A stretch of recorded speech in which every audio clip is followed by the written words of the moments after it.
ती एवढंच हं.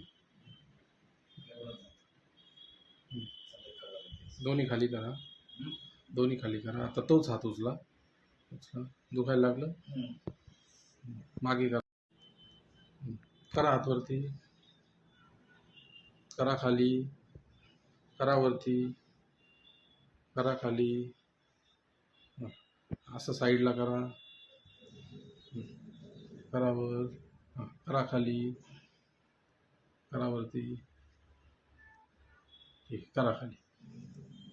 आता हा जो तुमचा फ्रोझन शोल्डरचा त्रास होता, तुम्ही आता आपल्याकडे आले, आपण अग्निकर्म ट्रीटमेंट केली, पहिलं सिटिंग केलं, तुम्हाला किती बदल जाणवला? भरपूर 20-25% फटकाच झाला. म्हणजे ते जखम कशी होते, टिकल्यावर कसं होतं तसं चावत होते, चावणं बंद झालं सर. फक्त आता हे चमका निघतात, फक्त असं वरती गेलं का चमक. हां, ते औषध आणि नेक्स्ट सिटिंगला आपल्याला करता येईल. आणि फ्री वाटतोय का आता? फ्री काय असं सुद्धा करत नव्हतं, आता करतो म्हणा, पण थोडं चमकतोच. पण पहिलं असंच काय एवढंच व्हायचं, इकडे बघा असं. आता एवढं होतं. तुम्हाला कॉन्फिडन्स वाढला का आता आजार बरा होईल आपला?